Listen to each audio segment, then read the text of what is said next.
Equipo de sonido, donde Carlos, el técnico de audio, es el responsable de toda, que esto se pueda oír tan bien y que suene todo tan alegre y tan dichoso. Bueno, y cómo no, agradecer a las fuerzas de seguridad que han contribuido a conseguir que todo este acto se desarrolle de esta manera. Dicho esto, que es la introducción que hay, yo os quiero deciros una copla manchega, que es el carbón que ha sido brasa, por muy apagado que esté, a poquito que se sople se vuelve pronto a encender.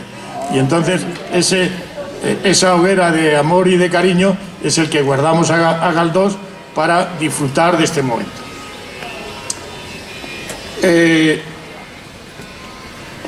Dentro de estas introducciones que siempre hay, yo no quiero dejar de recordar a todos los que han participado en este homenaje y que ya no están con nosotros. Y ellos son Tomás González, que era un tabernero ilustrado que escribió Mi Pequeño Madrid, que es uno de los motivos por los que esto se hace. José Luis Barroso, actor que vivió aquí en el 6 de la calle El Ángel, que participó haciendo algunas interpretaciones de algunos poemas de León y Quiroga. Tomás Sobrino, que fue el tabernero de la calle de Tabernillas 23 de J. Blanco, que en su entereza y dignidad nos sirve de guía y acicate para seguir con este homenaje. Y Paco Gómez Pérez, Paco Regalito Taganana, que era otro amigo que vivía aquí en la calle Las Aguas, que también nos dio una muestra de entereza y dignidad. A mi madre Gregoria Úbeda García, que participó también en este homenaje, hicimos una intervención a la Limón. Julio, el último botero de Madrid, que tenía su botería en la calle Águila 12 y que ahora está ocupado por un magnífico club mágico donde Verónica, que es esa chica tan guapa que está ahí con el violín, y que en algún momento determinado ella podrá contar lo que es. Y finalmente Vestina, que era otra vecina del barrio, que venía por aquí, que se marchó y que ya no está con nosotros. Un aplauso para ellos.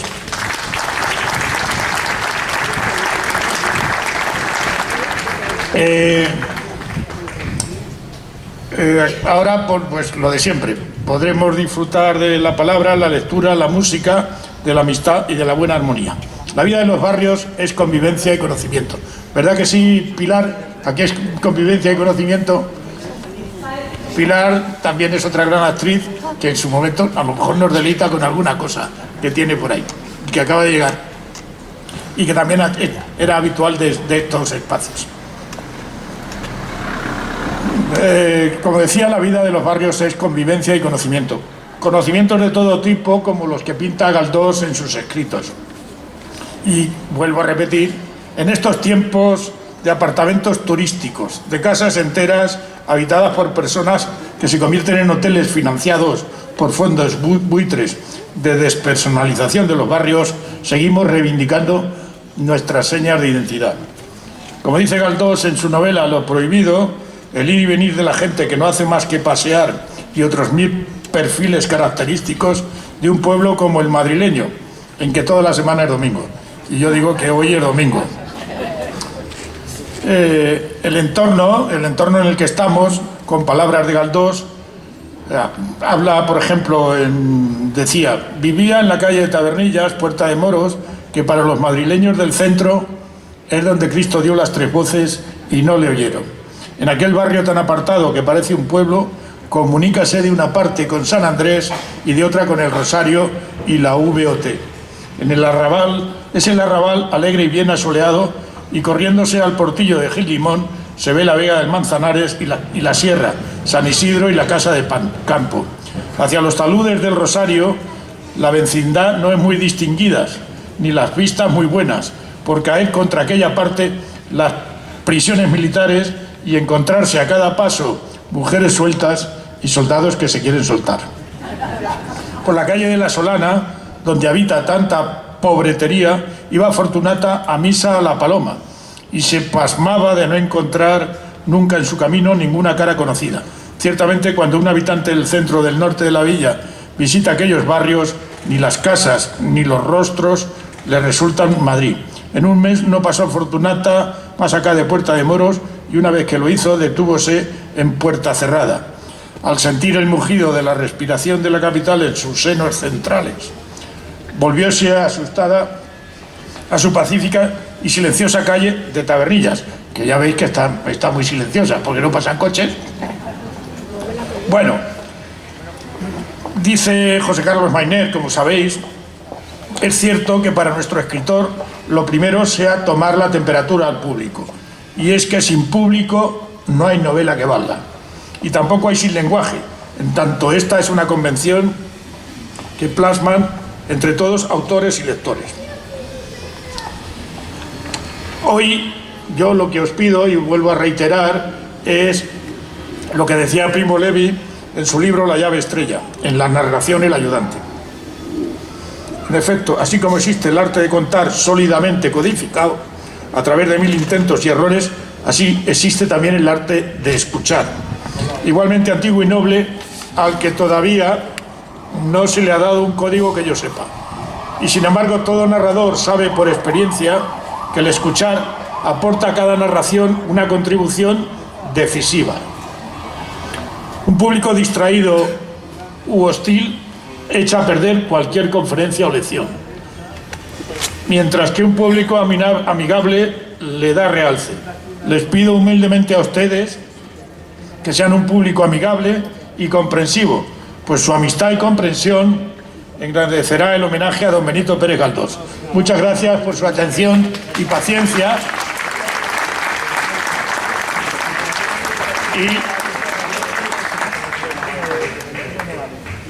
Y sin más, hola Nuria, qué alegría verte.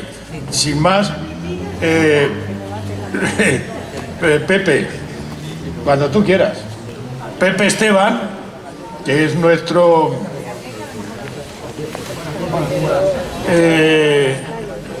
Pepe Esteban va a continuar con el acto. Como ya sabéis, Pepe es un personaje habitual en estas historias y un hombre que sabe mucho de Galdós.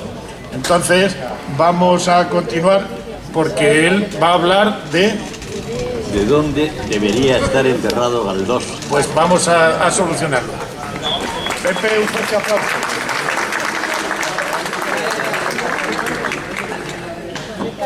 Bueno, buenos días.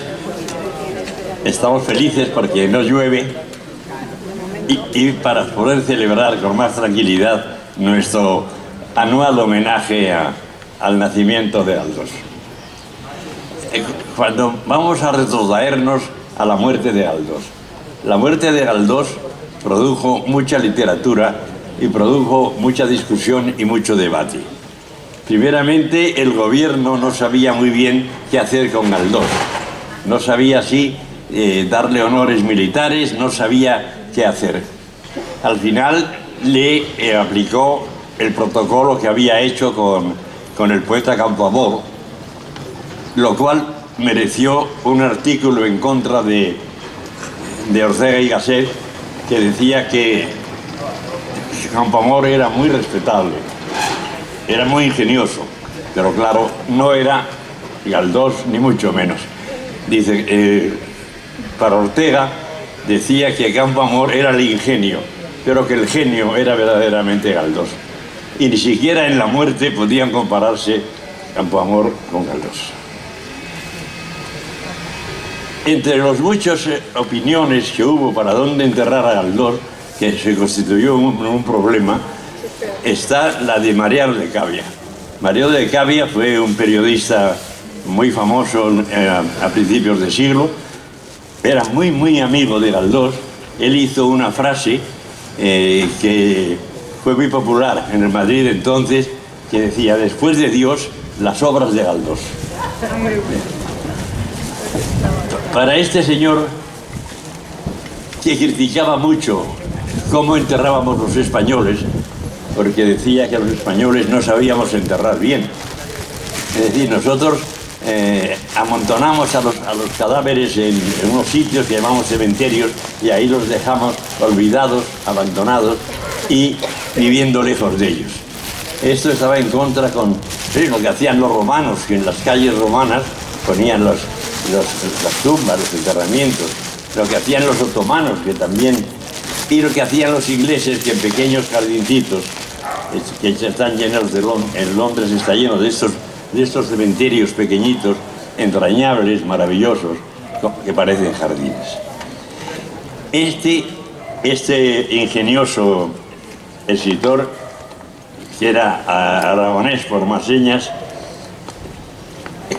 escribió un artículo que voy a leer una parte porque está tan bien escrito y que es una gozada leerlo. Mariano de Cavia opinaba que, por ejemplo, los restos de Castelor debían de estar en el Congreso, en la escalera del Congreso. Opinaba que no todos los huertos son iguales, no todos los huertos que se mueren son Galdós, no. Y opinaba que, por ejemplo, Menéndez Pelayo debía no estar en un cementerio, sino tener su propia tumba en la Biblioteca Nacional. Y él se pregunta, ¿a dónde llevar los restos de Galdós? Apartándolos del amontonamiento vil de los cementerios y tributando a tan excelsa memoria algún homenaje visible y tangible que se aparte de la rutina y de la vulgaridad. Dice, si España tuviera una abadía de Westminster en Londres, donde se entierran a todos los grandes londineses, o un panteón como el de París, no habría duda, habría que llevar a Galdós al panteón. Pero España no tiene una cosa así. Y entonces empezó la duda dónde llevar a Galdós. Es cierto que aquí tenemos el Panteón de Atocha y no faltará quien en estos momentos esté pidiendo que se lleve allí a Galdós. Pero en aquel ambiente mortuorio, en aquel ambiente hay demasiada política y Galdós no se encontraría muy a gusto con algunos de los que le iban a acompañar para el resto de su vida. Y se le ocurre pedir que se lleve a Galdós, dice, así como Pasteur y Wagner y don Federico Rubio yacen en los lugares mismos donde dejaron los depósitos de su genio y su saber, Galdós debería ser enterrado en el mismo corazón de Madrid. ¿Dónde?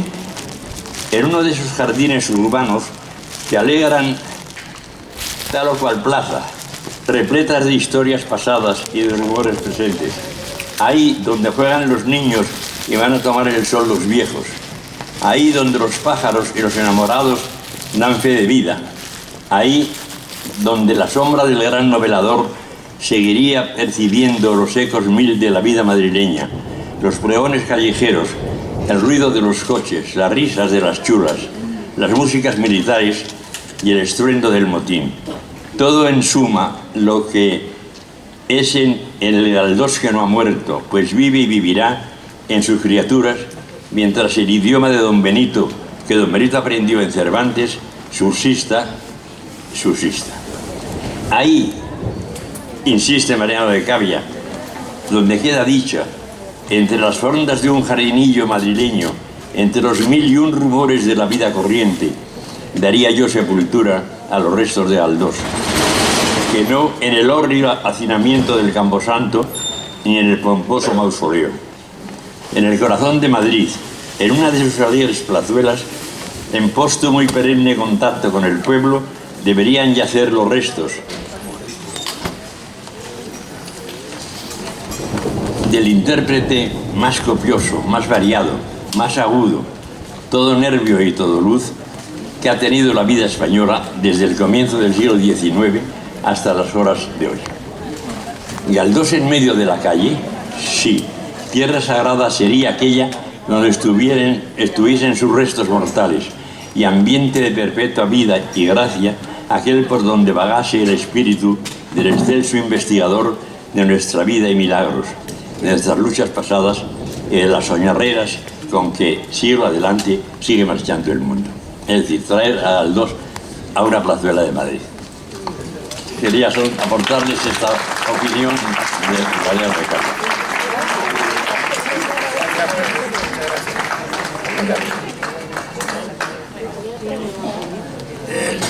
Después de Pepe, y a pesar de esta lluvia, Elena Nobel, que es una chica que ha participado activamente en todos estos homenajes, pues nos va a leer un episodio nacional y hacer alguna cosita más.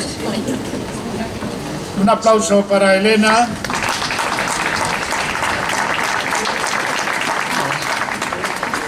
Pues buenos días a todos. Gracias. Pues como siempre es un placer participar en un acto como este, en recuerdo de don Benito, de la que soy una lectora, digamos, apasionada de toda mi vida. Entonces yo siempre que vengo participo leyendo un extracto de un episodio nacional que leeré al final, un extracto pequeñito, pero dos cosas improvisadas. Antonio ha recordado antes a todos aquellos que ya no están y que han participado en este homenaje clandestino.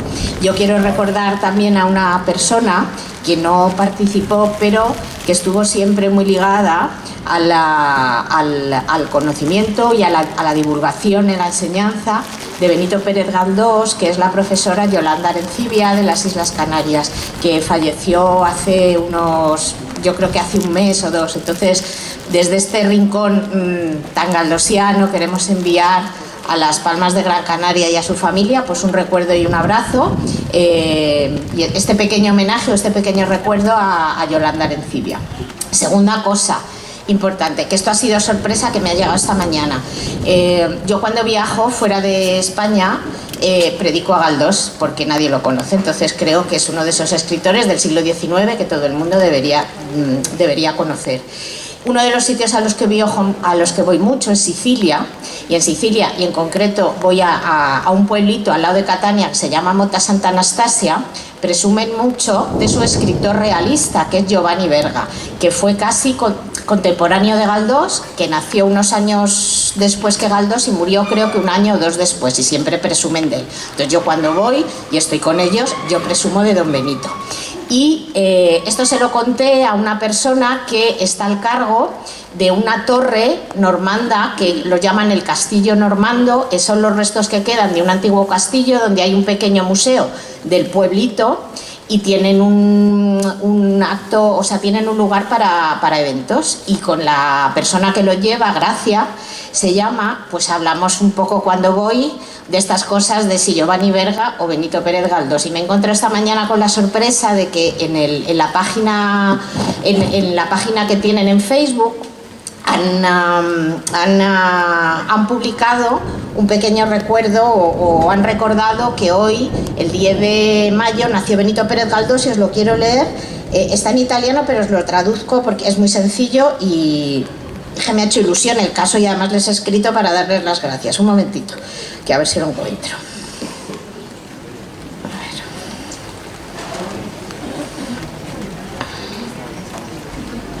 Aquí. Dice, 10 de mayo, esto es del Castello Normanno Timota. Dice que el 10 de mayo de 1843 nace Benito María de los Dolores Pérez Galdós, escritor y dramaturgo español, una de las figuras más emblemáticas de la literatura realista de España del siglo XIX.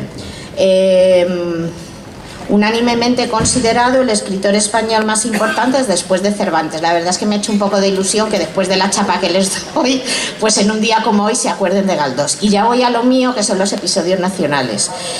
¿Por qué siempre decido leer un trocito de los episodios nacionales? Porque tengo a mi alrededor a un montón de gente que le gusta la novela histórica, que leen un montón de cosas, pero que nunca han leído ni un episodio nacional de Galdós, que para mí es la mejor novela histórica. Me ha gustado mucho eso que ha dicho antes Pepe, que es de después de Dios Galdós o algo así, pues yo es algo que comparto. Entonces, este año voy a leer un pequeño extracto de un episodio al que todavía no he llegado, que es el último, el de Cánovas.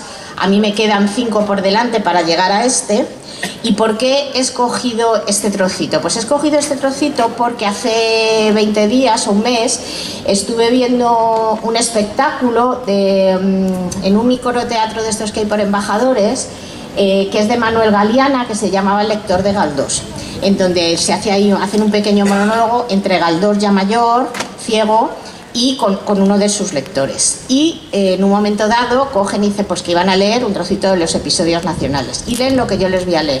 ¿Y por qué? En ese episodio se refiere a Tito Liviano, que es el personaje de ficción que debe de narrar la historia, cuenta cuáles son sus impresiones sobre la ceguera, porque él es ciego. ¿Y por qué he elegido este trocito, este párrafo? Porque yo, al igual que Galdós, comparto con él una visión complicada.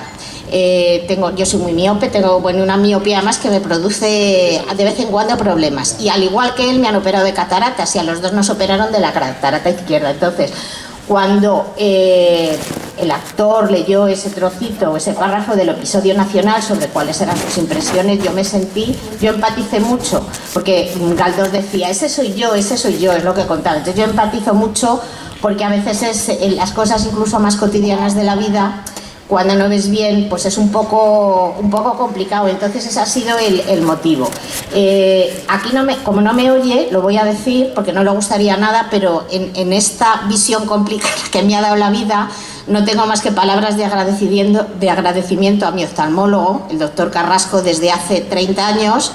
Me acompaña en este camino a veces tortuoso y lleno de curvas, que es ver bien. Y ya voy a lo que voy.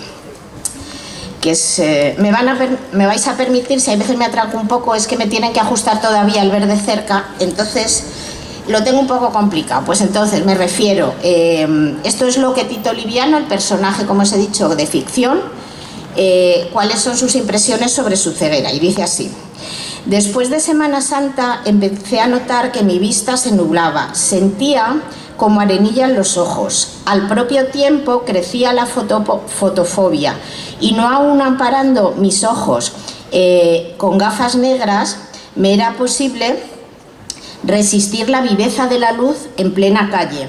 Fue menester reducir los paseos a la hora crepuscular, motivo mayor de tristeza y abatimiento. Siguieron a esto dolores en las sienes, vascularización en la córnea, y que perdía su brillo, tomando, según me dijeron, un aspecto mate sanguíneo.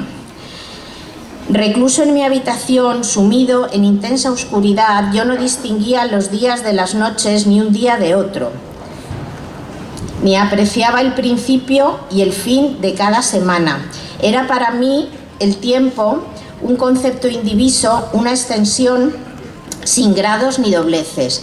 Las únicas interrupciones de la continuidad eran los momentos en que me hacían las curas de los ojos el doctor o su ayudante. Mi ceguera llegó a ser tan absoluta, mis ojos inflamados me daban la sensación de dos ascuas mal contenidas dentro de las órbitas. Pues muchas gracias.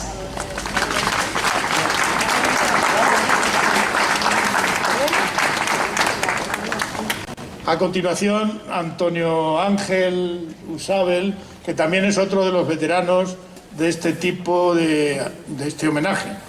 Él ya el primer año hizo la grabación con su teléfono móvil, ya han modernizado los medios, y si queréis ver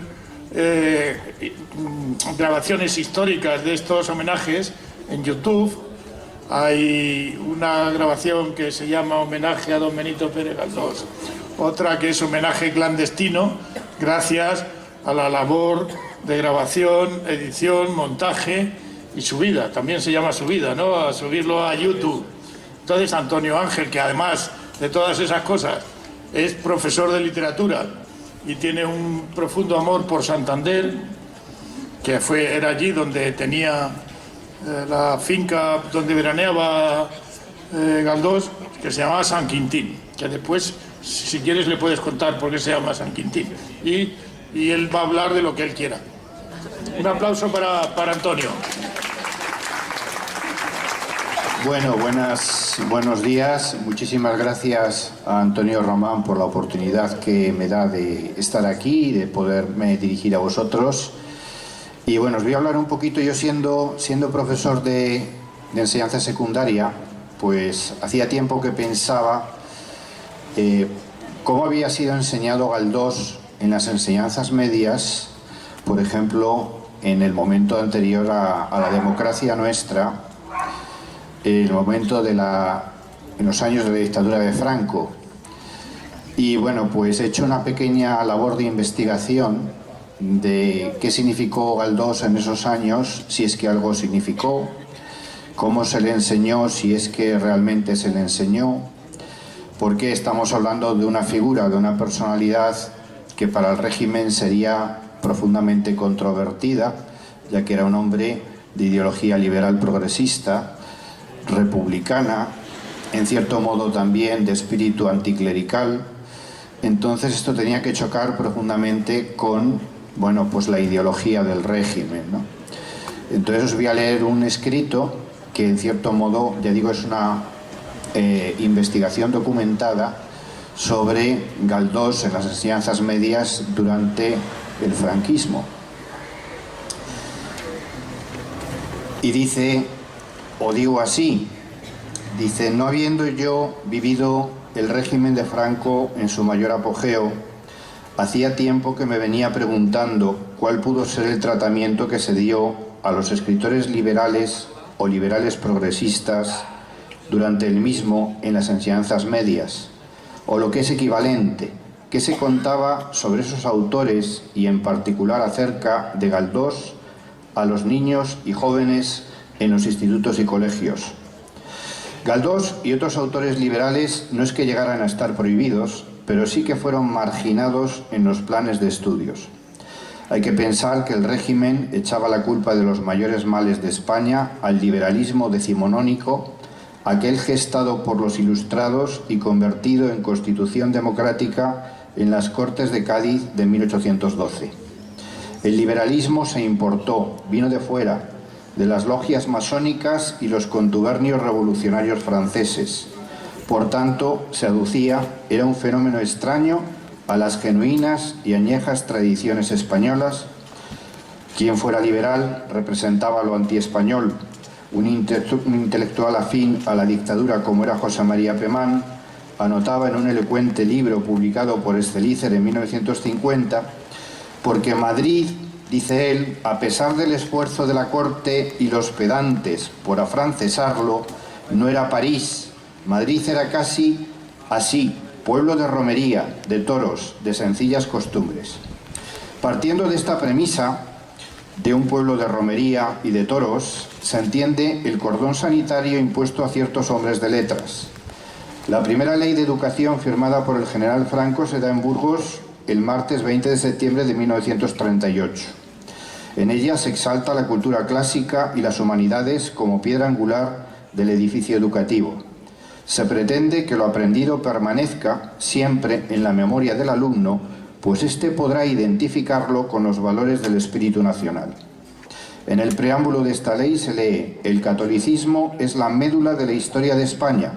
Se trata así de poner de manifiesto la pureza moral de la nacionalidad española, la categoría superior universalista de nuestro espíritu imperial, de la hispanidad, según concepto felicísimo de Ramiro de Maeztu, defensora y misionera de la verdadera civilización que es la cristiandad.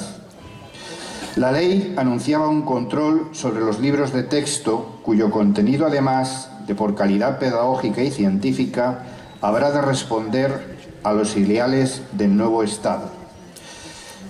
Y prosigue el texto: formados las jóvenes inteligencias con arreglo a estas normas, se habrá realizado, para plazo no muy lejano, una total transformación en las mentalidades de la Nueva España, y se habrá conseguido desterrar de nuestros medios intelectuales síntomas bien patentes de decadencia, la falta de instrucción fundamental y de formación doctrinal y moral, el mimetismo extranjerizante, la rusofilia y el afeminamiento, la deshumanización de la literatura y el arte, el fetichismo de la metáfora, y el verbalismo sin contenido.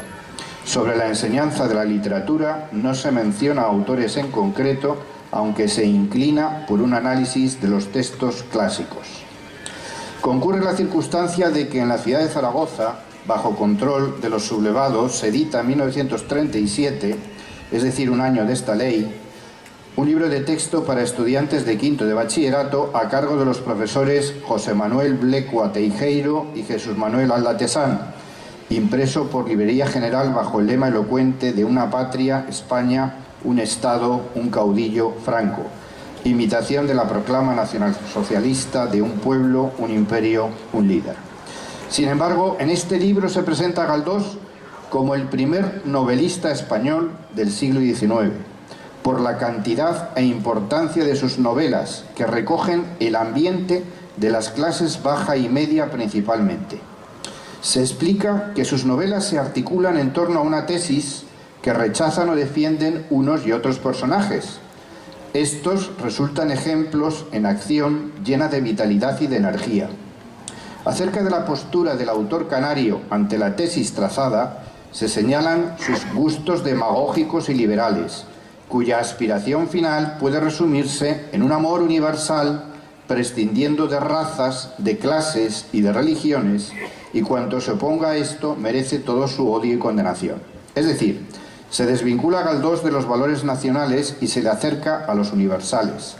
Así nace el buenismo de Galdós, del que no quiere reñir con nadie y solo admite el diálogo y la tolerancia. Es justamente este buenismo el que salva la consideración y supervivencia del fabuloso novelista entre la facción política sublevada. A Galdós se le mira como a un clásico, medianamente alejado en el tiempo, en esos años perdidos de la España de la Restauración. Se le ve con cierta simpatía, mas sin empatizar del todo con él, pues era un liberal y por tanto un descarriado. Pero era alguien bueno, noble, honesto, un patriota, aunque anticlerical.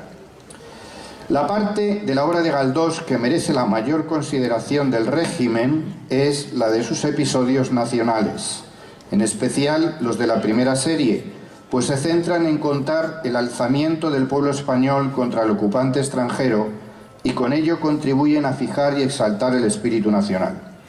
Las luchas de los madrileños humildes en las calles aledañas al cuartel de Monteleón, de hombres, mujeres y niños armados con cualquier cosa, incluso sin nada, cegando a los caballos de los mamelucos con los simples dedos, hacen las delicias del buen patriota.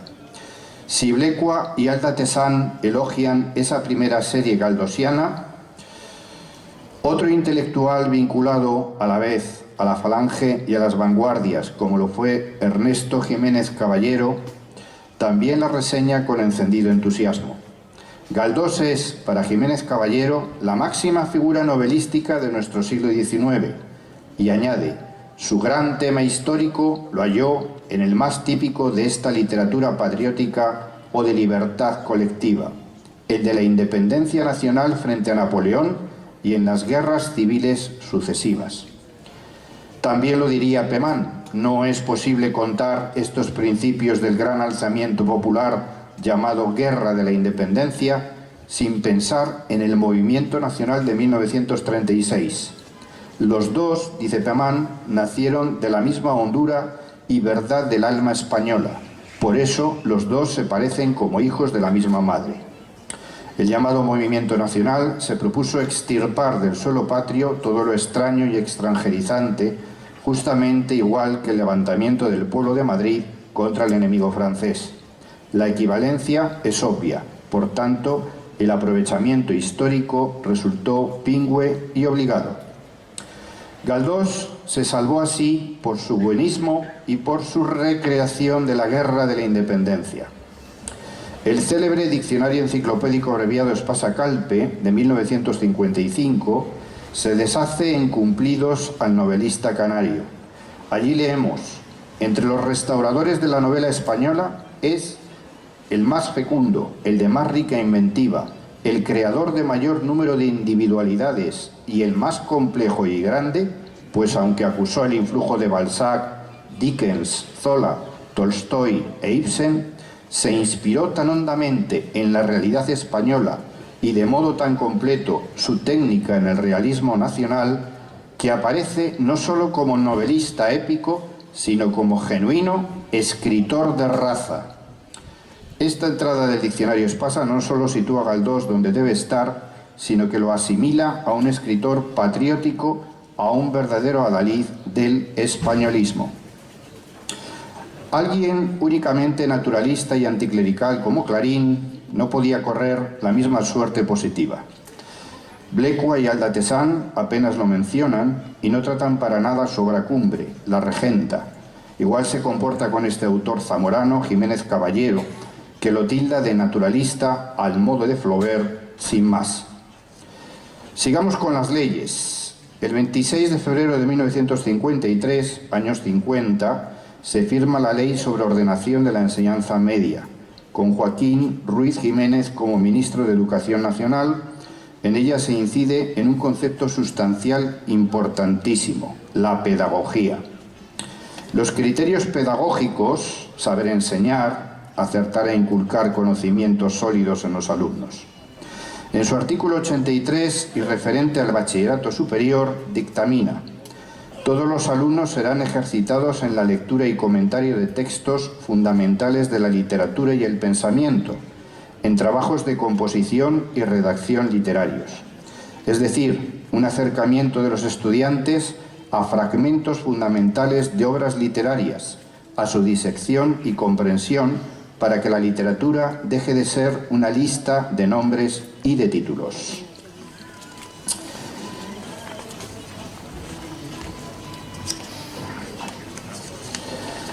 En el decreto del 12 de junio de 1953, el mismo año de esa ley, por el que se aprueba el nuevo plan de estudios del bachillerato, en su artículo 4 se insiste en el propósito mesiánico de la nación española en el mundo.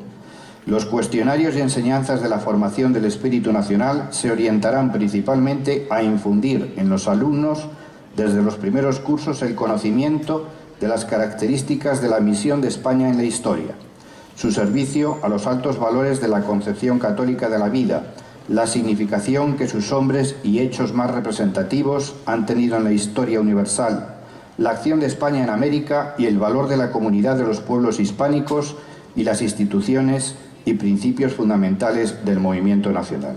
En la orden de 5 de junio de 1957, que aprueba los cuestionarios para el bachillerato, se incluyen como materia de estudio los grandes novelistas españoles del siglo XIX, pero sin especificar cuáles.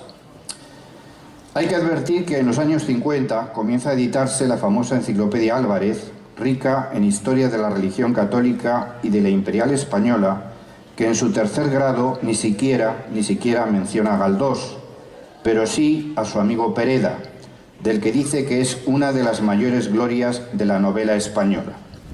De los escritores españoles nacidos en la segunda mitad del siglo XIX, se reseña en ella a Miguel de Unamuno, Manuel Machado, no a su hermano Antonio, José Martínez Ruiz Azorín, José María Gabriel y Galán, Serafín y Joaquín Álvarez Quintero, Venceslao Fernández Flórez y José María Pemán. En los años 60 hay cambios sustanciales. Se prohíben los deberes fuera de clase para los alumnos del bachillerato elemental y se obliga a impartir en él clases de recuperación, integración y repaso, siendo ya ministro Manuel Lora Tamayo. En 1967 se menciona ya explícitamente que debe estudiarse la novela realista con Galdós y Clarín, en la orden del 14 de noviembre de 1967, por la que se aprueban los cuestionarios de lengua española de los cursos tercero y cuarto del bachillerato.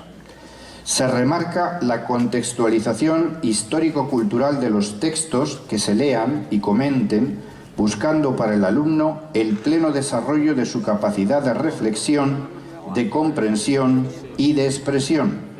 Los textos de las literaturas catalana y gallega se ofrecerán en su original y también traducidos al castellano. Años 60 finales, ya hay un cambio de orientación bastante significativo. Digamos que se abre la mano. A medida que el régimen comprendió que no podría tener mucho tiempo más a España aislada, tanto de ciertas corrientes europeas como de su propio pasado cultural, La mentalidad fue cambiando.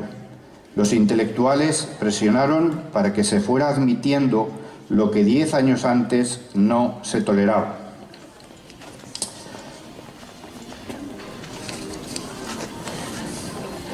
Así, el 11 de octubre de 1963, un futuro Nobel como Camilo José Cela reseña: Don Benito es el padre de nuestra novela moderna, al menos por tal lo tengo. El implacable fustigador de la sociedad burguesa, vergonzante y claudicantemente burguesa, conservada como el escabeche en su vinagrillo, en su salsa de tópicos, escalafones y minúsculas prebendas. Don Benito fue un español medio al que remordió la conciencia para bien de todos. Don Benito en su obra hizo primores del agabarzamiento hispánico, de la cotidiana mediocridad. Fue un genio que trabajó con materia muy deleznable y ruin. Y por fin llegamos a 1970, a la Ley General de Educación y de Financiamiento de la Reforma Educativa, promovida por el ministro y abogado José Luis Villar Palasí, la ley de la EGB, del BU y del COU. En su preámbulo, la norma propone completar la educación general con una preparación profesional que capacite para la incorporación fecunda del individuo a la vida del trabajo, ofrecer a todos la igualdad de oportunidades educativas sin más limitaciones que la de la capacidad para el estudio. Se trata, en última instancia, de construir un sistema educativo permanente no concebido como criba selectiva de los alumnos, sino capaz de desarrollar hasta el máximo la capacidad de todos y cada uno de los españoles. En la orden del 22 de marzo de 1975, por la que se regula el plan de estudios del bachillerato y el curso de orientación universitaria, se prevé que el alumno de segundo curso de bachillerato lea y comente textos realistas naturalistas, nuevas formas de exploración de la realidad, presencia de la narrativa europea, compromiso político de la literatura, atención, compromiso político de la literatura, estudio y comentario de textos pertenecientes a cada uno de los autores siguientes: Valera, Galdós y Clarín. Para el tercer curso del bachillerato se fija el estudio de una obra elegida de entre las siguientes: una novela de Galdós, que puede ser Miau, Fortunata y Jacinta o Torquemada, La Regenta de Clarín y, sorprendentemente también, por el no va más, estudio especial de Crimen y Castigo o de los hermanos Karamazov de Dostoyevsky. El régimen, en los años 70 del siglo pasado, ya agónico, reconocía entre bastidores que había otras formas de ser y de pensar que no eran las promulgadas como únicas legítimas por el movimiento vencedor en la contienda civil. Galdós y otros escritores y artistas españoles como él ya podían seguir viviendo. Gracias. Gracias, muchas gracias.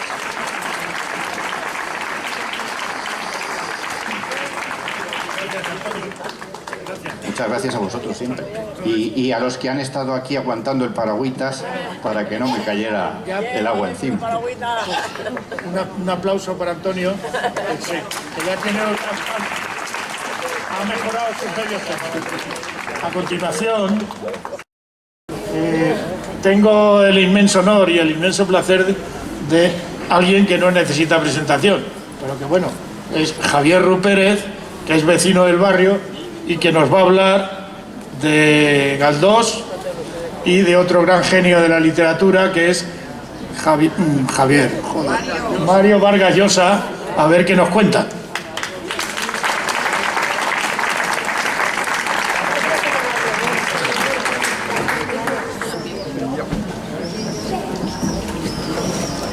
Es un placer estar aquí con todos ustedes. Muchas gracias. Es un alto honor y se lo agradezco a Antonio, que un día me vio en un día y me dijo que tenía que venir por aquí porque soy vecino del barrio. Y soy vecino de Galdós también, naturalmente. Le voy a hablar de Galdós, pero antes de Galdós le voy a hablar de otro gran escritor en español, que ha fallecido hace poco tiempo, se llamaba Mario Vargas Llosa. Premio Nobel de Literatura, un gran escritor que nos ha fascinado a todos aquellos que nos gusta la literatura y que en un momento de su vida tuvo la paciencia, el coraje, la valentía de leerse todos y cada uno de los libros que había escrito Benito Pérez de Galdós. Las novelas, los ensayos, las piezas de teatro, y todo ello se tradujo en este libro que se llama La mirada quieta, de Pérez Galdós. Y me ha parecido que es una manera de poner juntos dos grandes escritores en español. Posiblemente si el Nobel hubiera existido ya cuando vivía todavía don Benito, él también hubiera sido un premio Nobel.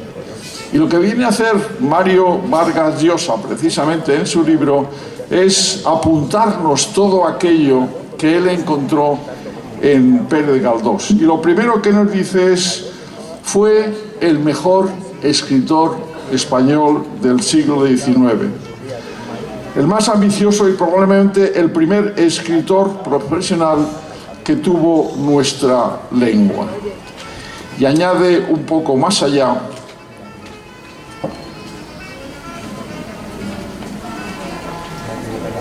hay fotos que muestran la gran concentración de madrileños que acompañaron los restos de Pérez Galdós hasta el cementerio de la Almudena el día de su entierro, el 5 de enero de 1920.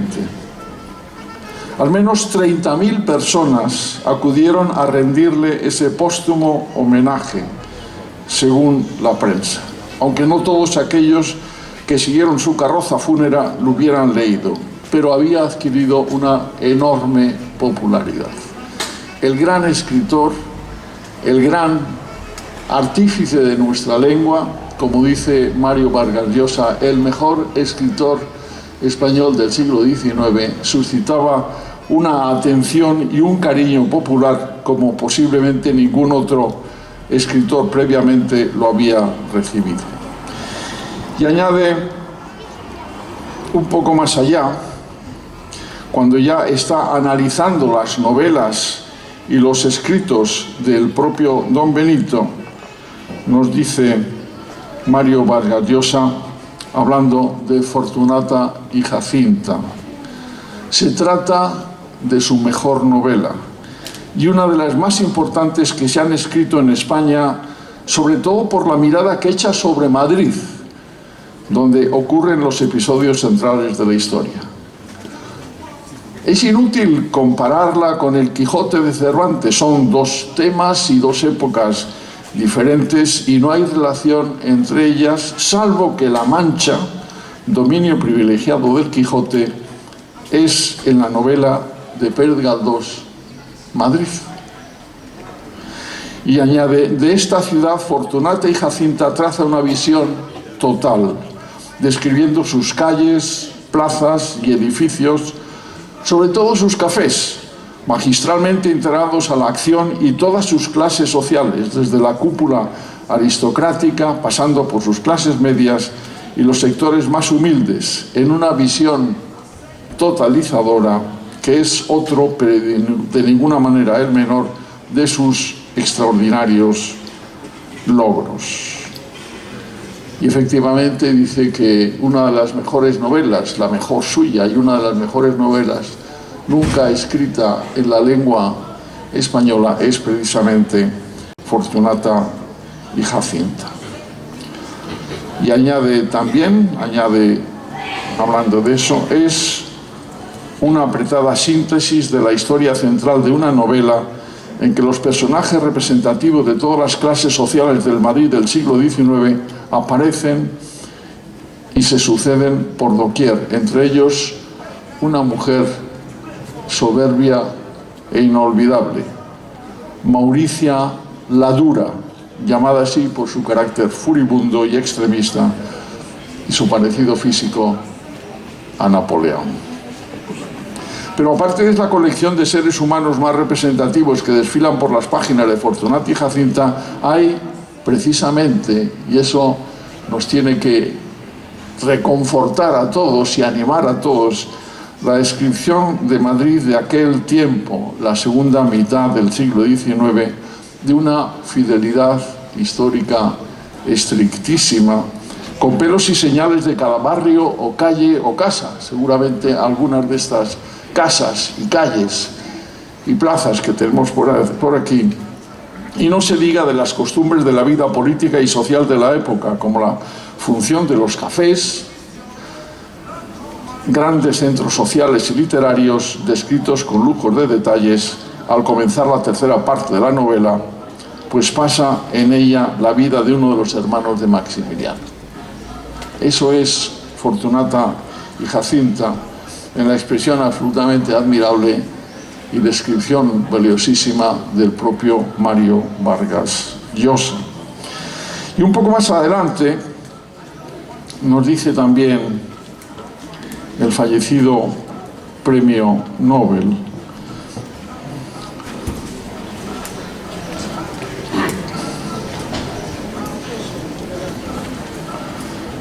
y aquí aparece finalmente,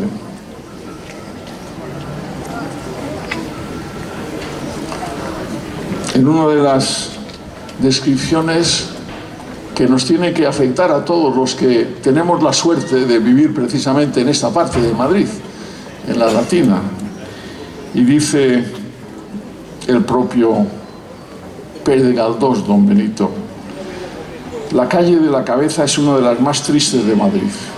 Compónese toda ella de casas viejas y feas, entre las cuales descuellan la enorme fachada meridional de la del Marqués de Perales, y otra que tiene grabada sobre la puerta esta inscripción: aparta, Señor, de mí lo que apartó de ti. Contrastando con las vías cercanas, aquella no tiene tiendas y la mayor parte de las puertas están cerradas, a excepción de las cocheras y cuadras que por allí todavía mucho abundan. Podríamos seguir leyendo toda la descripción que hace Mario Vargas Llosa de lo que significó Benito Pérez Galdós en la literatura española. Y deberíamos realmente tener en nuestras manos este libro, primero para tener una indicación de lo que escribió don Benito, y al mismo tiempo una invitación, casi una provocación, para acercarnos letra a letra de lo que don Benito nos transmitió, nos enseñó, nos dejó saber. Y todo eso es fundamental en toda nuestra historia, porque al fin y al cabo con don Benito tenemos todos una historia común, tenemos todos un recuerdo permanente, tenemos todos una, como dice también Mario Vargas Llosa, a Pérez Galdós no hay que juzgarlo como al común de los autores de su época, pues con los episodios nacionales él fijó una cierta orientación y ordenación histórica a su arte, y aunque ninguno de sus contemporáneos lo siguió, él tuvo el enorme mérito de poner al alcance del gran público hechos históricos centrales, que a la manera de un Víctor Hugo o del autor de Los Mosqueteros, Alejandro Dumas, llegaban al gran público al que familiarizaban con los grandes sucesos del pueblo español. Y me gustaría también recordar, y con ello acabo, una de las frases que seguramente siempre nos ha quedado en la cabeza a todos aquellos que en algún momento de nuestras vidas hemos ido leyendo cosas de don Benito. Viene de uno de los episodios nacionales, viene de Prim, y posiblemente leído ahora todavía nos suena y nos incita a tenerlo en cuenta. Dijo don Benito: cuando un pueblo tiene metido el motín en el alma, basta con que se reúnan 16 personas para que salgan 16.000 personas a ver qué pasa. Seguramente es lo que está ocurriendo en este momento en la Plaza de Colón. Muchas gracias a todos. Buen día.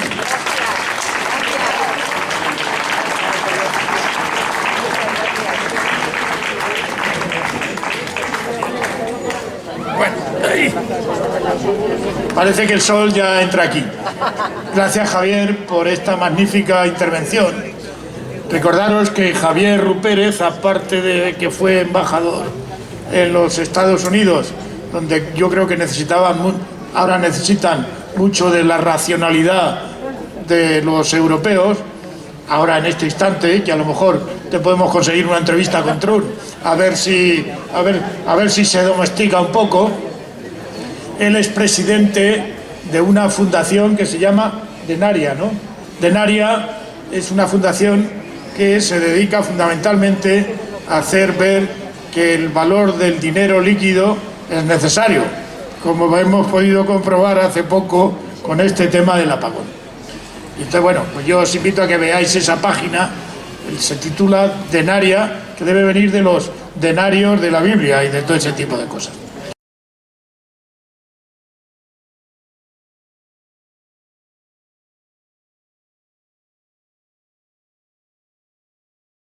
Bueno, como hace ahora un tiempo espléndido, el sol nos está iluminando, vamos a hacer una intervención que yo diría a la limón e improvisada. Con nosotros va a llegar otra de las actrices asiduas de este homenaje, como es Pilar Camarasa, que en estos momentos subirá al escenario con esa belleza y ese resplandor que ilumina esta plaza. Un fuerte aplauso para ella.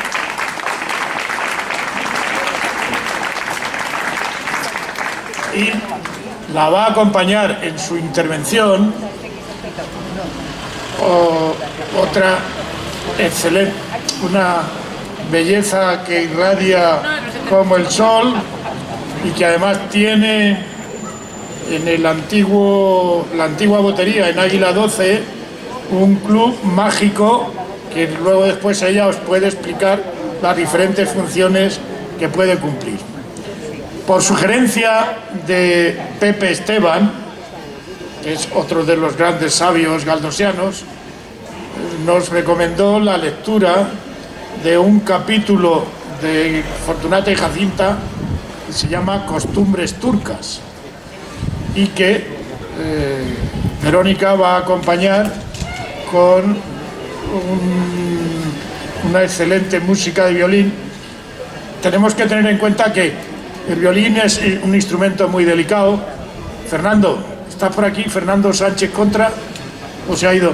Fernando Sánchez Contra, que es el luthier de Águila 12, sabe el cuidado que hay que tener con los instrumentos musicales. Entonces, si empieza a llover, que esperemos que el Dios de la música no lo permita, pues tendremos que suspender la actuación de Verónica y tú continúas y ya está. Sin más, un fuerte aplauso para Pilar y Verónica y continuamos.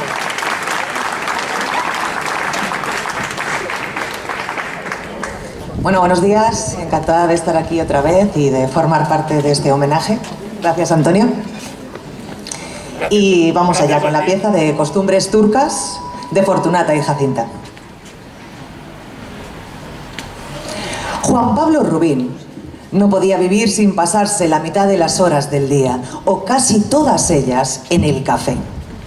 Amoldaba su naturaleza a este género de vida. Habríase tenido por infeliz si el trabajo o las ocupaciones le obligaran a vivir de otro modo. Era un asesino implacable, reincidente del tiempo, y el único goce de su alma consistía en ver cómo expiraban las horas dando boqueadas y cómo iban cayendo los periodos de fastidio para no volver a levantarse más. Iba al café al mediodía, después de almorzar, y se estaba hasta las 4 o las 5.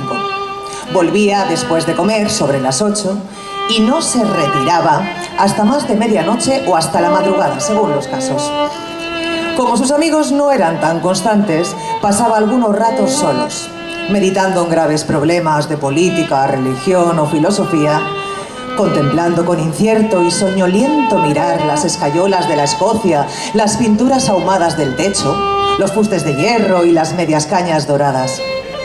Aquel recinto y aquella atmósfera éranle tan necesarios a la vida por efecto de costumbre, que solo allí se sentía en la plenitud de sus facultades.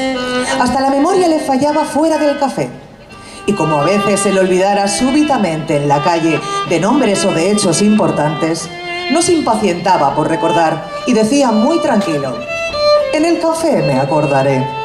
En efecto, apenas tomaba asiento en el diván, la influencia estimulante del local dejábase sentir en su organismo. Heridos el olfato y la vista, pronto se iban despertando las facultades espirituales. La memoria se le refrescaba y el entendimiento se le desentumecía. Proporcionábale el café las sensaciones íntimas que son propias del hogar doméstico. Y al entrar, todos los objetos le sonreían, como si fueran suyos. Las personas que allí viviera constantemente, los mozos, el encargado, ciertos parroquianos fijos, se le presentaban como unidos estrechamente a él por lazos de familia. Hasta con la jorabodita que vendía en la puerta fósforos y periódicos tenía cierto parentesco espiritual. Pero aunque Juan Pablo se encariñaba de este modo con el local, había cambiado de café bastantes veces en el espacio de 5 años. Equivalía esto a mudar de vivienda, y como todos los cafés de Madrid se parecen, y como las casas se parecen, Juan Pablo llevaba en sí propio su domesticidad, y a los 2 días de frecuentar un café, ya se encontraba en él como en familia.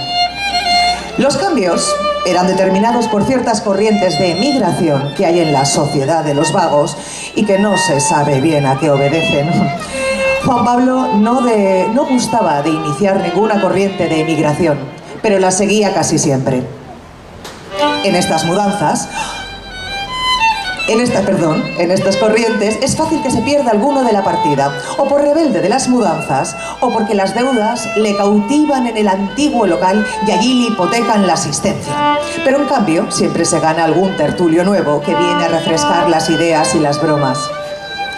Quien se hubiera tomado el trabajo de seguir los pasos de Rubín desde el 69 al 74, le habría visto parroquiano del Café de San Antonio de la Corredera de San Pablo, después del Suizo Nuevo, luego de Platerías, del Siglo, y en cierta ocasión prefiriendo cafés cantantes y en otra abominando de ellos, concurriendo al del Gallo o al de Concepción Jerónima cuando quería hacerse el invisible y por fin sentar sus reales en uno de los más concurridos y bulliciosos de la Puerta del Sol. La tertulia de la noche tenía su personal distinto de la del día, y eran muy pocos los que asistían a una y a otra. Solo Rubín era punto fijo de ambas. Juan Pablo entraba a las 8, cuando aún no había en el local más que 3 o 4 personas, y los mozos estaban de conversación sentados junto al mostrador.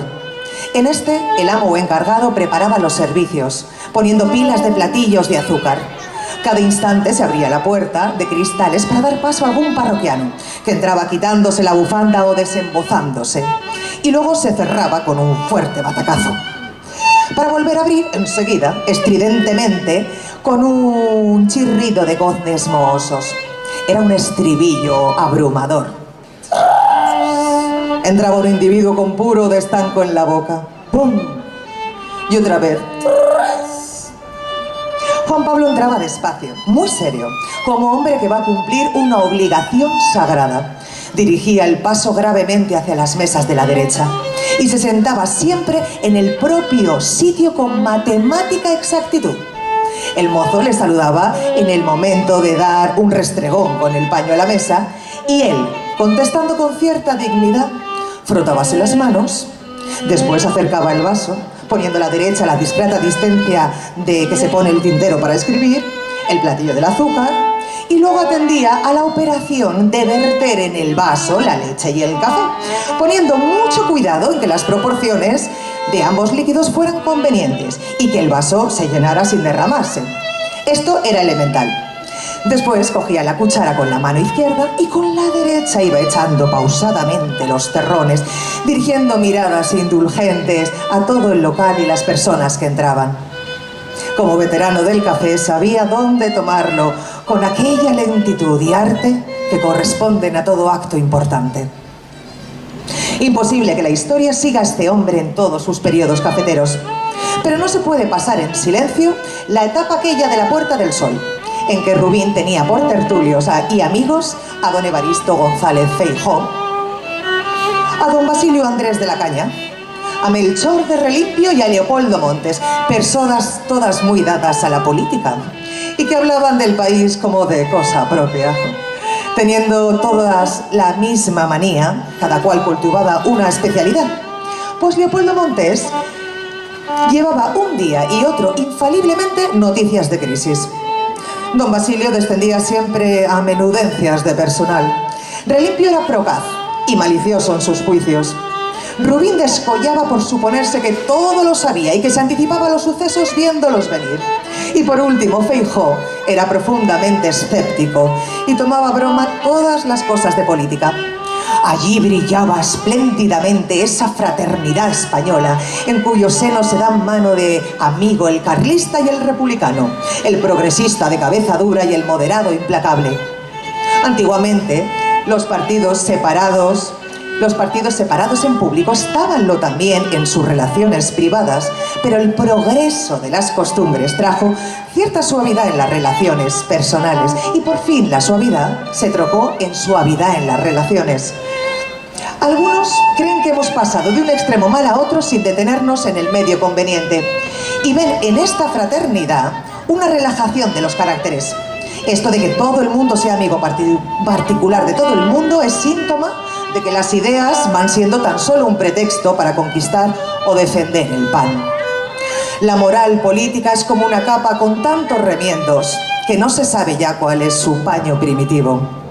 Hablando de esto, Feijóo y Rubín achacaban la relajación de los caracteres a los desengaños. Yo, decía Feijóo, soy progresista desengañado y usted, tradicionalista arrepentido. Tenemos algo en común, el creer que todo esto es una comedia y que solo se trata de saber a quién le toca mamar y a quién no. Buenos días. Gracias, Vero, por tu maravillosa participación con violín. Perdonad, esto todo ha sido una improvisación, no me he podido hacer la letra más pequeña. Espero que hayáis disfrutado mucho. Gracias. Como habréis comprobado, las cualidades de improvisación de Verónica y de Pilar pues han quedado claramente reflejadas, que son capaces de sobreponerse a los atracos que os suelen ocurrir en estos casos y estar preparados porque a lo mejor alguno tiene que sufrir algún atraco. Y Bill, no quiero decir nada más. Como habréis comprobado, las cualidades artísticas de Pilar Camarasa son excelentes. Sí, quiero informaros que el día 13 de junio a las 7 de la tarde en el Museo Thyssen-Bornemisza está prevista la inauguración de un acto donde Miguel Reyán y Pilar Camarasa intervendrán a la hora de la presentación de un acto que se llama Mujeres en la Cruz, organizado por Ofelia y Jean-Paul León Jol, donde, con motivo de las barbaridades que se cometieron los miembros de Boko Haram en Nigeria contra las niñas que estaban en el colegio, han elaborado una cosa que merece la pena ver, que se llamaría un acto, una exposición con multitudes, se llaman Mujeres en la Cruz. 13 de junio, día de San Antonio, 7 de la tarde en el Museo Thyssen-Bornemisza. Será entrada libre hasta completar aforo. Dicho esto, continuamos, ya estamos terminando el acto casi. Ahora, José María Martín, compañero de piscina y compañero agitador por conseguir una sanidad pública, va a decirnos unas palabras sobre la lectura que acaba de hacer de Torquemada en la hoguera, ¿no? Y la quieres hacer desde el estrado o desde ven aquí, querido José María, que te vea. Un aplauso para José María, otro vecino de Peñuelas. Buenos días. El micrófono es tuyo. Ya. Buenos días. Gracias, Antonio. Esta es la tercera ocasión en la que me invita a un acto en homenaje a Galdós. Me gustaría, aparte de presentar el librito que puede ser un cuento largo o una novela corta, según se mire, que se llama Torquemada en la hoguera, explicaros de dónde vengo en una situación similar a la del siglo XIX. Yo vengo del barrio de las Injurias, por fuera del Canal de Madrid y por fuera de la Cerca.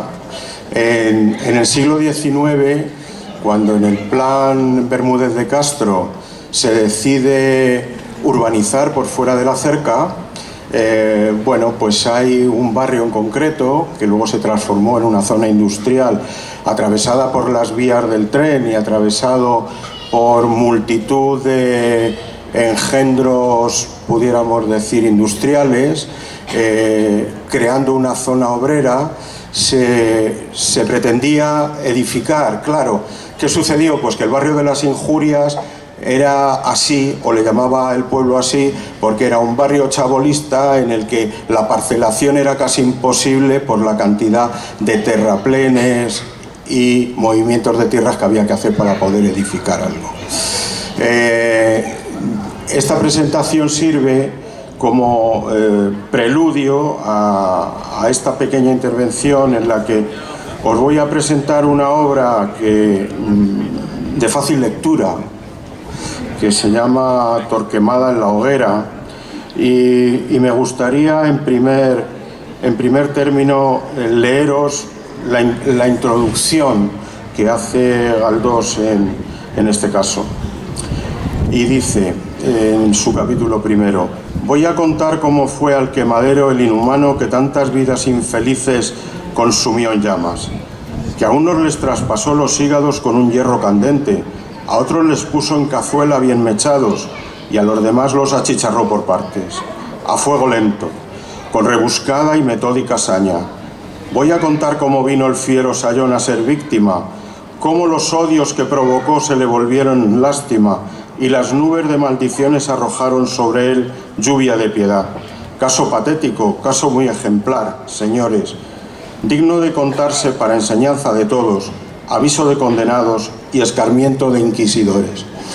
Se diría que en la primera lectura de esta introducción estaríamos hablando de la Inquisición, estaríamos hablando de Torquemada, pero el giro de este libro se produce en las siguientes consideraciones.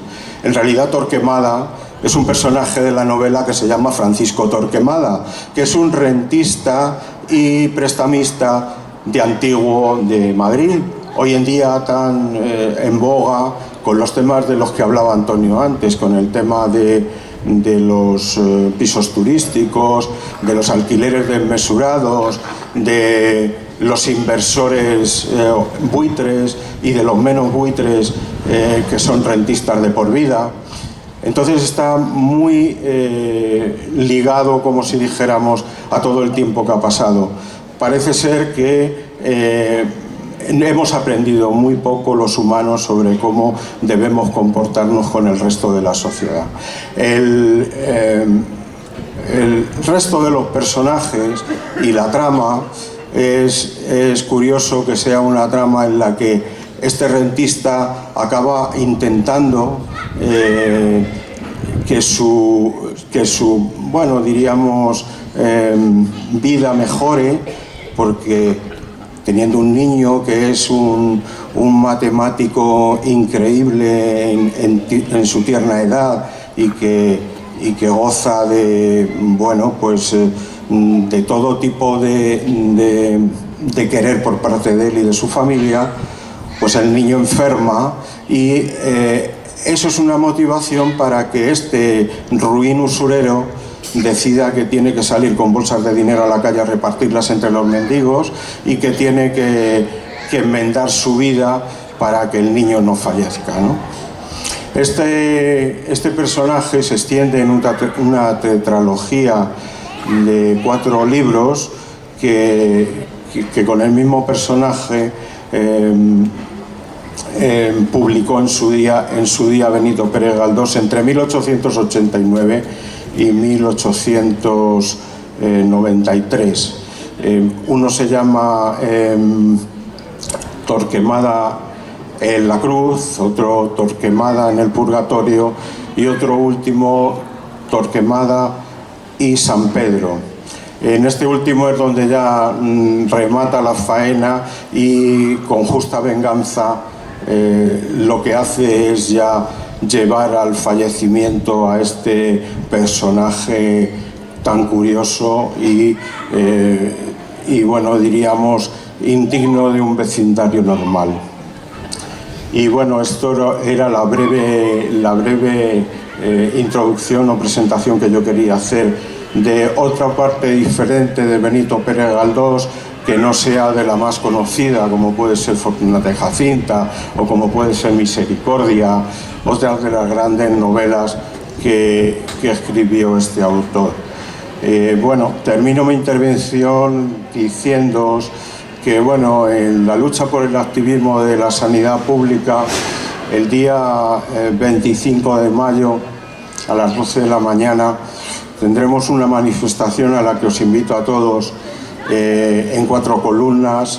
Saldremos desde Atocha y esperamos que sea tan concurrida como las últimas que hicimos. Es decir, hemos hecho ya otras 3, el año pasado hicimos otra y esperamos que la lucha vecinal por los servicios públicos siga adelante, por lo menos que los que hemos intentado ser activistas en ello podamos decir que algo ha cambiado. Muchas gracias a todas.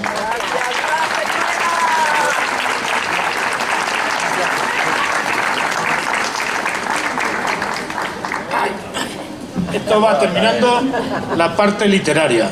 Después habrá un fin de fiesta sorpresa, que ya conocéis. Ahora va a intervenir nuestro querido Alan Smith, que es uno de los grandes conocedores de la literatura galdosiana, que disfruta de 6 meses. ¿Son 6 meses en España? No, 3 meses en España y luego después 9 meses por el mundo. Él viene de la Universidad de Boston University, se dice así, ¿no? Es doctorado por Harvard y sobre todo es un gran escritor, un gran poeta y un gran conocedor, un gran dramaturgo, un gran conocedor de Galdós y un amante de las buenas cosas de la vida. Alan, esta es tu oportunidad, disfruta de ella.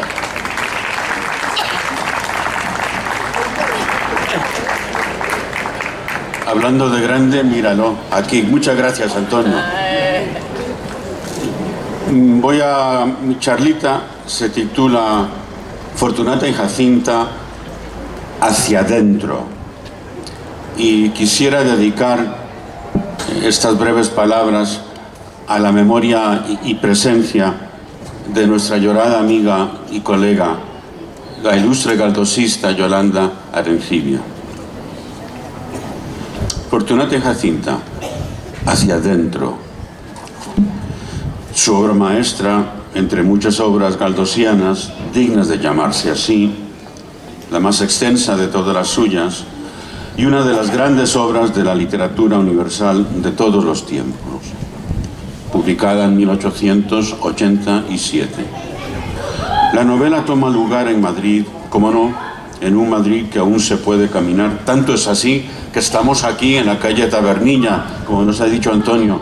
La casa de Fortunata está a 100 metros, allí cerca de Puerta de Moros, en esta misma calle. Y conocer, claro, leyendo Galdós, esta ciudad maravillosa, paso a paso. Sobre todo la parte central de la ciudad, que entonces iba desde el barrio de Chamberí, en el norte, al puente de Toledo, en el sur, desde la Puerta de Alcalá en el este a la calle de la Princesa en el oeste, más o menos. La novela cuenta la historia de una relación amorosa entre un hombre rico, Juanito Santa Cruz, y 2 mujeres, Jacinta Arnaiz, su prima hermana, con quien contrae matrimonio, y Fortunata Izquierdo, mujer de la clase obrera. La historia personal y la nacional se trenzan en esta novela, que va exponiendo ante los ojos del lector un rico tejido de grandes ritmos políticos sociales, pero también y especialmente de los hilos más secretos, terribles o bellos de nuestra conciencia humana. Tela deleznable a veces, otras tan fuerte como la lona de una vela. Escrita entre 1885 y 1887, año de su publicación, en 4 tomos, la novela toma lugar en un periodo casi 20 años antes, los 6 años revolucionarios entre 1868, fecha del destronamiento de Isabel II, y 1875, año de la restauración de la misma dinastía Borbón en la persona de su hijo Alfonso XII. Pero es el caso que la España en que Galdós escribe Fortunata y Jacinta es el resultado directo de aquellos sucesos de experimentación constitucional y su fatal desembocadura en la restauración, no solo de la monarquía borbónica, sino del afianzamiento en el poder de la burguesía conservadora.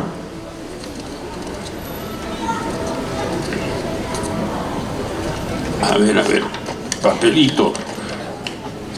Se ha pegado. De la burguesía conservadora y su compañera, la Iglesia Católica. Cualquier lector contemporáneo de la publicación de Fortunata y Jacinta, al entrar en sus páginas, reconocería su mundo enseguida en los dramáticos procesos formativos de su propia España.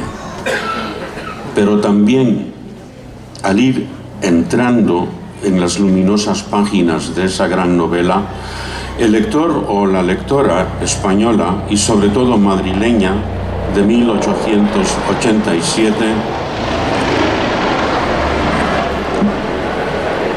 iba poco a poco adentrándose en los movimientos de su propia alma humana, que reverberaba con el afinamiento de aquellas invenciones extraordinariamente reales.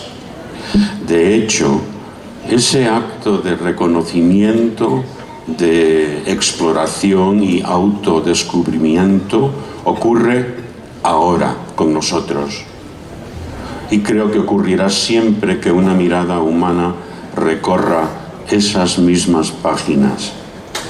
Pues para entender el realismo galdosiano hemos de tener presente que no se trata de la representación más o menos exacta de un objeto, de una realidad objetiva, sino del acto de aprehensión de un objeto por un sujeto, es decir, por una conciencia. Como Ortega y Gasset señala de la gran lección de Kant, toma ya. Qué bonito es estar en la calle y hablar sobre Galdós. Como Ortega y Gasset señala con respecto de Kant, le cito: ser no es ninguna cosa por sí misma, ni una determinación que las cosas tengan por su propia condición y solitarias. Es preciso que ante las cosas, sigue Ortega, se sitúe un sujeto dotado de pensamiento, un sujeto teorizante para que adquieran la posibilidad de ser o no ser. Del mismo modo, una cosa no es igual a otra si no hay además de ellas un sujeto que las compara. Hasta allí Ortega. Tal concepto del realismo desborda los márgenes de un discurso mimético más o menos fiel a las cosas y seres que espejea, según las estructuras aprehensivas de una determinada clase social, la clase media decimonónica. No. El discurso galdosiano se filtra tierra abajo y tierra adentro, en la conciencia del ser humano, en su enorme actividad inconsciente, los subterráneos ríos de sueños y de mitos, su fundamental corriente de deseo,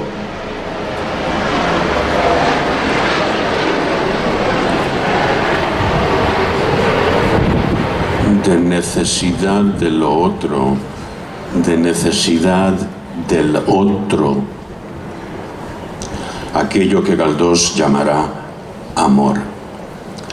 En carta a su amada Teodosia Gandarias del 21 de julio de 1907, cuando existe la posibilidad de que ella vaya a tener su hijo, Galdós le escribe: estas cosas avivan el sentimiento religioso dormido en nuestras almas filosóficas. Vuelvo a decir que sea lo que quiera el buen amigo a quien las religiones llaman Dios, Alá o Jehová, yo voy creyendo que Dios es el amor y que amor es la atracción universal, amor todas las leyes que regulan la vida física como la espiritual. ¿Cómo no recordar estas palabras del banquete de Platón, dichas por Erisímaco, y cito: la ciencia del amor es el movimiento de los astros y de las estaciones del año. Esta ciencia se llama astronomía. Amor todas las cosas, decía Galdós. De manera que el mundo novelesco galdosiano no es solo, digamos, la narración de grandes luchas sociológicas, económicas o políticas, ni tampoco la amena narración de diversas historias de amor, sino precisamente un ahondamiento en la conciencia humana, donde el mundo cobra sentido y forma. Y ese ahondamiento, desde sus primeras obras, ya nos acerca a profundas reverberaciones anímicas y míticas, faceta que Galdós explorará con especial atención en sus novelas de la siguiente década. Muchas gracias.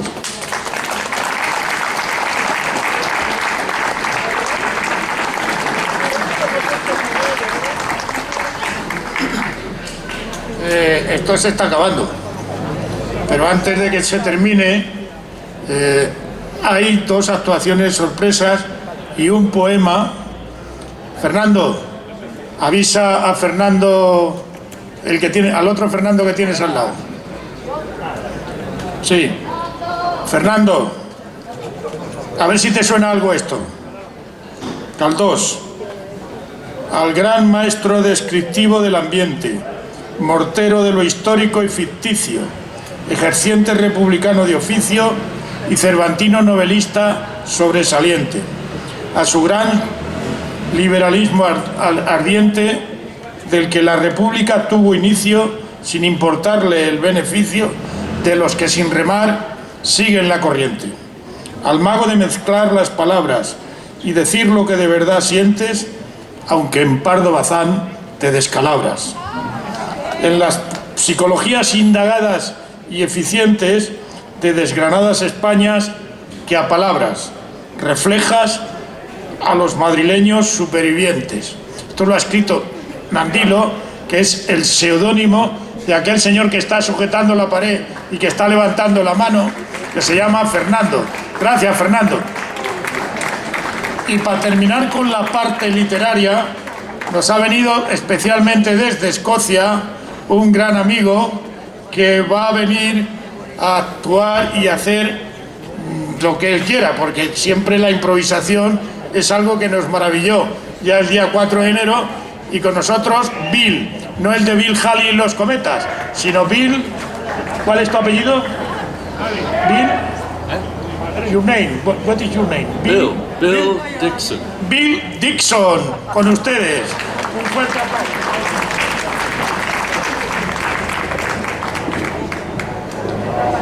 From Shakespeare.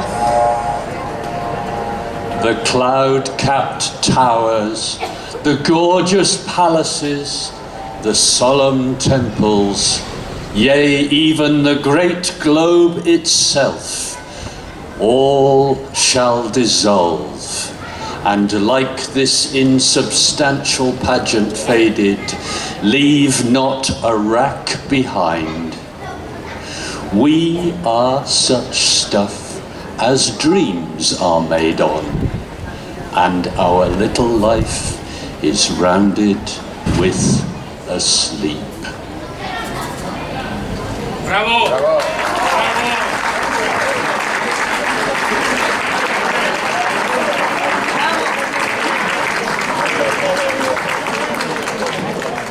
Para los que no saben inglés, Bill, ¿cómo se titula este poema o esta? Shakespeare, from The Tempest. De la tempestad, de la tempestad, ya sabéis lo que tenéis que hacer.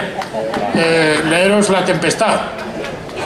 Por cierto, entre otras cosas, cuando Benito Pérez Galdós se marchó a Inglaterra, porque allí estaba su amigo el cónsul Alcalá Galiano, tiene una descripción de la visita a la tumba de Shakespeare, que es algo que podéis establecer un paralelismo en el respeto que se tiene a los autores británicos o ingleses, o incluso de fuera de España, con el respeto que se tiene a los autores españoles. No hay más que hacer un parangón entre lo que tiene la tumba de Cervantes y la tumba de Shakespeare.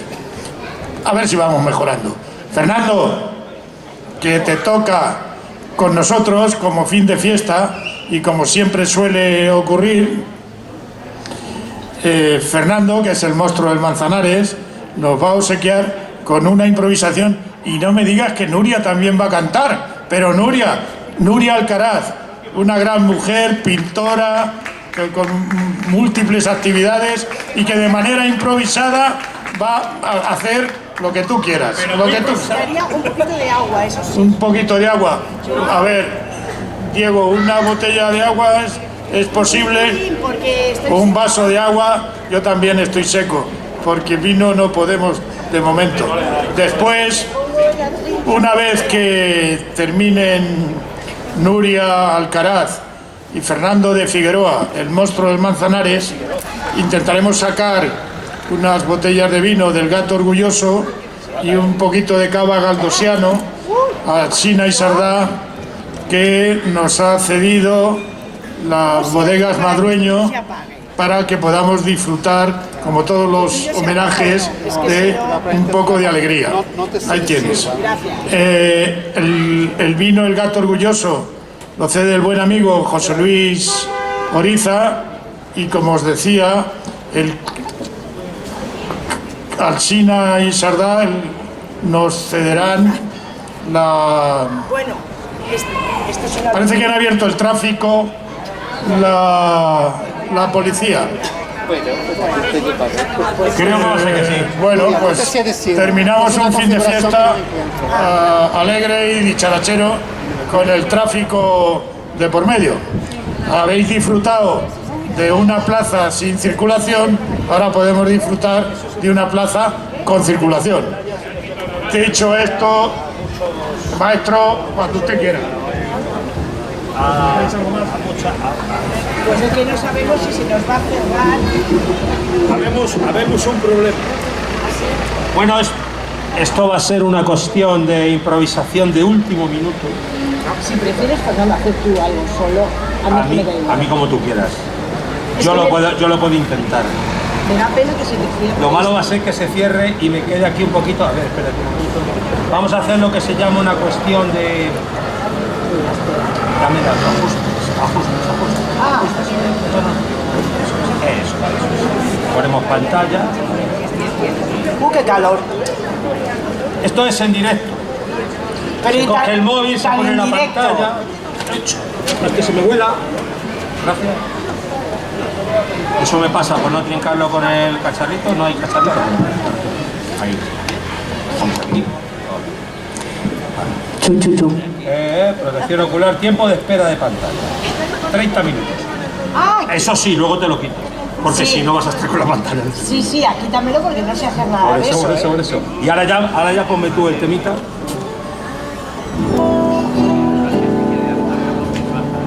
Un pelín, please.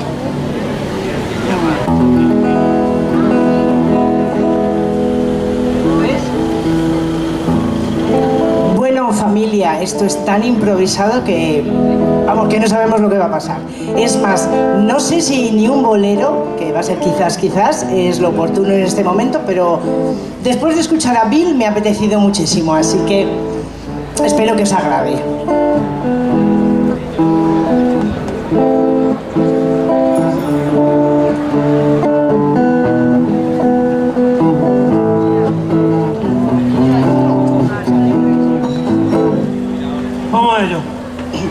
Siempre que te pregunto que cuándo, cómo y dónde, tú siempre me respondes quizás, quizás, quizás. Y así pasan los días y yo desesperando y tú contestando quizás, quizás, quizás. Estás perdiendo el tiempo pensando, pensando por lo que tú más quieras. ¿Hasta cuándo? ¿Hasta cuándo? Y así pasan los días y yo desesperando y tú contestando quizás, quizás, quizás, quizás, quizás, quizás, quizás, quizás.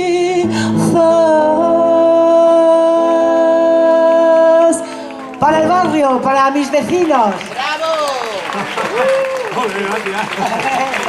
Bueno, bien, ¿no? Improvisación. Pero bueno. En directo. Tu teléfono. Ahora te quito el. Ay, sí. Ahora te quito el pantallazo de ese 30 minutos que se te va a gastar la batería cada vez que te llamen. Bien. No me dejes conmigo. Ok. Bueno, pues muy bien. Otro aplauso para Nuria. ¿Qué pasa, no?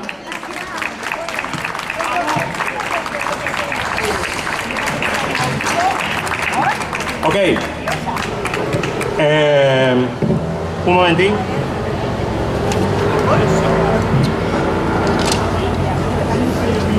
Voy a leer una frase que se supone que es de Galdós. Ya sabes cómo es esto de las Wikipedias y estas movidas, que ves las cosas, pero luego resulta que dices algunas son reales y otras son más falsas que Judas. En fin, entonces, leí una frase que me gustó, y supongo que será suya por la forma de escribir que tenía, que dice: el verdadero amor, el sólido y durable, nace del trato. Lo demás es invención de los poetas, de los músicos y demás gente holgazana. En cierto modo, me doy por aludido, ya que de vez en cuando compongo canciones en 5 minutos, con lo cual eso no es trabajo. El trabajo es leer tanto para poder componer esas canciones y tener un vocabulario adecuado. Entonces, no obstante, es Galdós. O sea que, si lo ha dicho él, bienvenido sea. Y entonces esta cancioncita que voy a cantar hoy, que no es muy lúdica, trata de un genocidio que se está cometiendo televisado, con toda la impunidad del mundo, con el beneplácito de muchos y con la indiferencia de otros. Esto es la historia de un niño palestino que le habla a su Dios. Se llama Gaza, sencillamente. Si me deja el temita. ¡Ay, gracias! Menos mal que hay oficio. Bien, ok.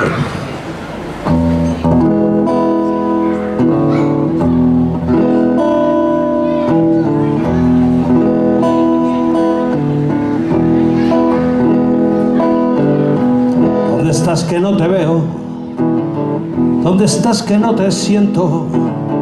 ¿Dónde estás cuando el ruido atruena? Cuando veo a mi hermano sangrar, cuando veo a mi padre llorar, cuando veo a mi madre gritar. ¿Dónde estás?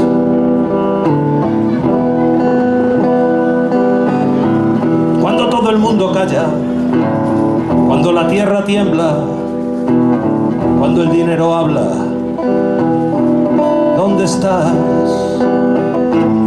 No hay casa, no hay hogar, no queda franja de tierra sin arrasar, no queda agua donde beber, no queda sitio donde morir.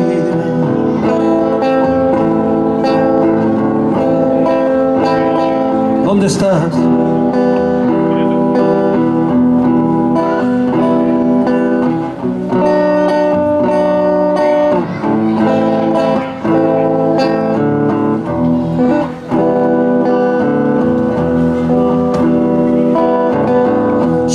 Oscuridad, la tuya, la suya, la de los demás, la sombra de venganza, la imagen gris de ruinas y miedo que dejará. Mientras de rodillas miro al cielo azul, solo hay silencio que se romperá en el último minuto que viviré. Solo te pido que aunque no estás, que sea rápido, que no duela más. ¿Dónde estás?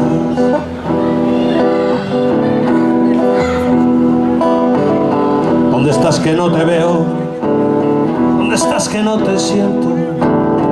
¿Dónde estás que no te veo? ¿Dónde estás?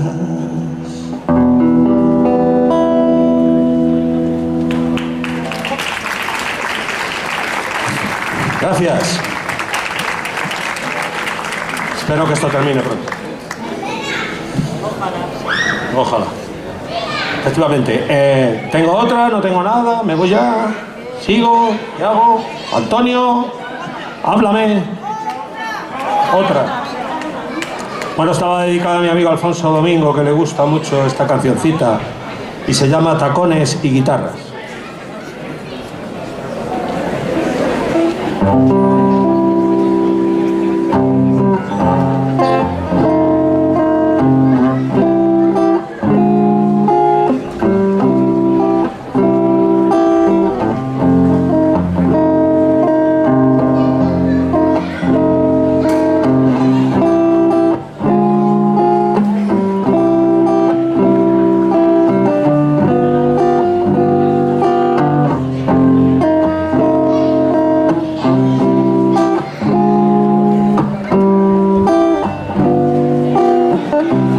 Noches de domingo,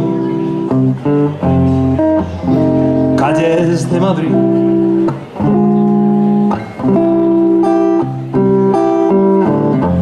blues y cerveza para ser feliz.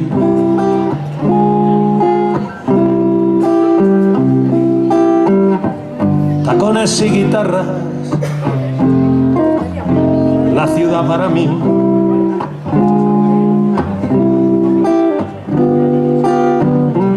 Lluvia en las aceras y en el corazón.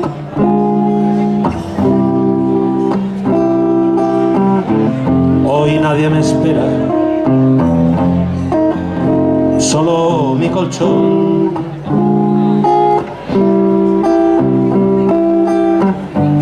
Tacones y guitarras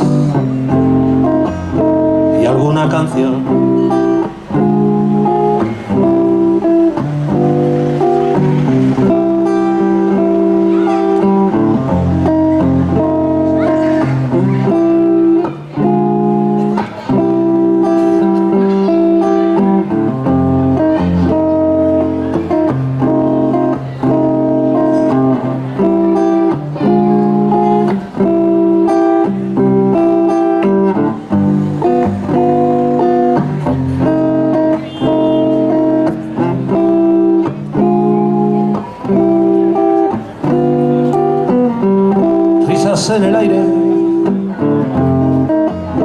el tiempo se va.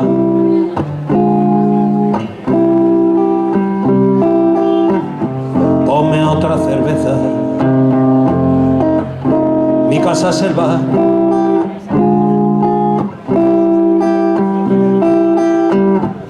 Tacones y guitarras, ¿qué quieres tocar?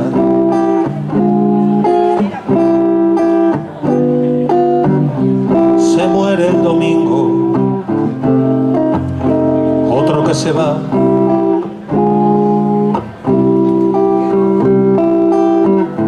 Se viene conmigo este blues letal.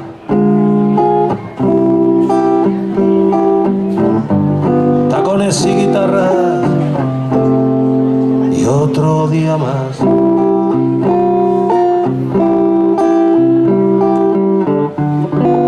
Tacones y guitarras y otro que se va.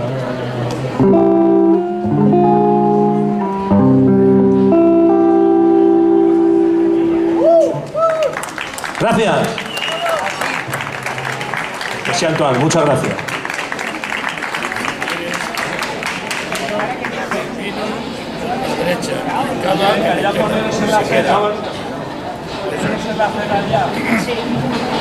Y un aplauso para el técnico de sonido que hace que esto suene también, claro.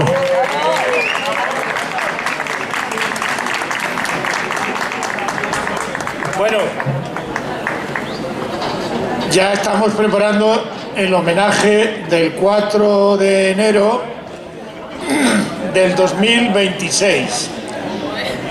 Galdós muere el 4 de enero de 1920 y entonces, para los que no lo conocéis, el 4 de enero del 2026 pues le haremos un homenaje en la estatua que le hizo Victorio Macho, que está enfrente de la Rosaleda en el Retiro, subiendo por la cuesta de Moyano. Y una vez pasado la estatua de don Luzbelito, pues hay una estatua sedente que hizo Victorio Macho, donde allí nos reunimos para rendirle pleitesía, y luego después, si encontramos un sitio donde nos hagan cocido, pues comemos cocido. Muchas gracias a todos por venir. Disfrutar de este momento, si queréis. Ahora, hay, como os he dicho, un poco de vino que está siendo escanciado por uno de los grandes colaboradores, que es Dani, de la calle Calatrava. Otro rincón, el vino lo ha ofrecido el gato orgulloso de nuestro amigo José Luis Ariza. El cava, que hoy, Alberto, te has pasado, has traído el gran reserva de la familia, Alsina y Sardá, que es un cava excepcional, y un cava galdosiano. Nos vas a hacer que tengamos el bigote fino, más fino todavía. Y le damos las gracias a Madrueño por su colaboración. Asimismo, han participado en el montaje e instalación de todo esto que tenéis aquí. Papel Hogar, de la calle Mediodía Grande, esquina Humilladero. Ha intervenido también Vinomanía, que nos ha cedido, espero que nos ha cedido los paneles. La moqueta la ha pagado Comisiones Obreras, la pagará. Y creamos, ha sido la empresa que nos ha permitido disfrutar de un sonido jamás imaginado en esta plaza. Y a todos vosotros por